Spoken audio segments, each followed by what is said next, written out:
پچھلی امتوں میں خدا کا ایک عابد و زاہد بندہ تھا جو سمندر کے ایک جزیرے میں پہاڑ کی چوٹی پر رہتا تھا۔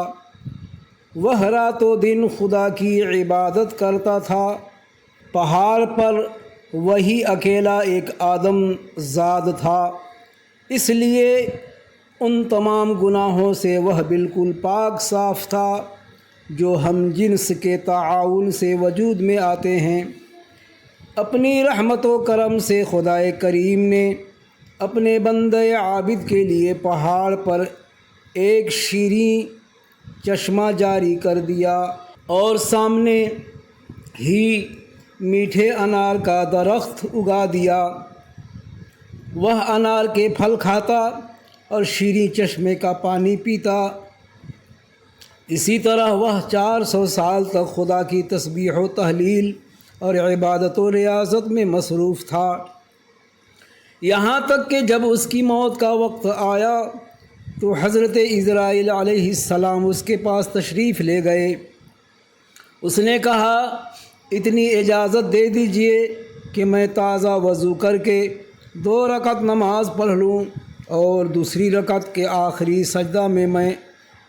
سجدہ میں جاؤں تو آپ میری روح قبض کر لیں۔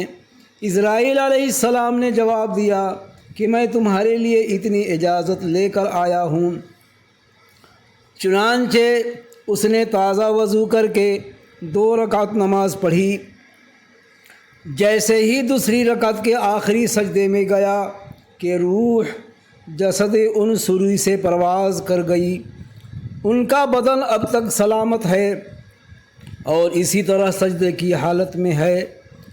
حضرت سیدنا جبریل امین علیہ السلام نے حضور اکرم صلی اللہ علیہ وسلم سے بیان کیا کہ میں جب بھی آسمان پر جاتا ہوں یا آسمان سے اترتا ہوں، اس بندے عابد کو اسی طرح سربہ سجود دیکھتا ہوں۔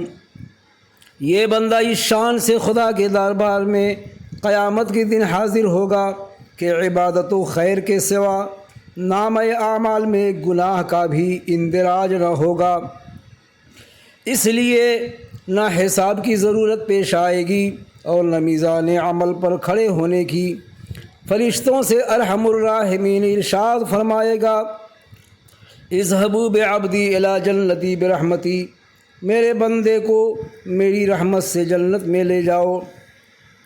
رب العزت کا یہ فرمان سن کر وہ بندہ کہے گا، رحمت سے نہیں بلکہ میرے عمل سے، یعنی میں نے عمل ہی ایسے کیے ہیں کہ میں جنت میں جانے کا مستحق ہوں۔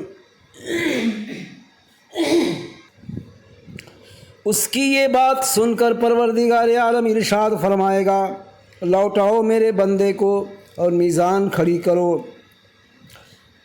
اس کے ایک پلے میں اس کی 400 برس کی عبادت رکھو اور دوسرے ہی پلے میں میرے لاکھوں نعمتوں میں سے صرف ایک نعمت آنکھ رکھ دو اور دونوں کو وزن کرو۔ جب وزن کیا جائے گا تو 400 برس کی عبادت صرف ایک آنکھ کی نعمت کے مقابلے میں کم ہو جائے گی۔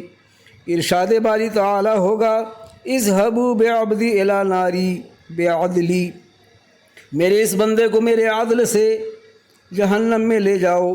یہ سنتے ہی وہ آہوزاری کرتے ہوئے چیخ پڑے گا کہ اے میرے رب، تو مجھے بخش دے، میں اپنے عمل کا نہیں تیری رحمت کا سہارا لیتا ہوں، میں تیرے عدل کا نہیں تیرے کرم کا سائل ہوں۔ اس کا تڑپنا اور بلکنا دیکھ کر خدا کو رحم آئے گا اور ارشاد ہوگا، اذهبوا بعبدی الی جنتی برحمتی، اے فرشتوں لے جاؤ میرے اس بندے کو میری جنت میں میری رحمت و کرم سے۔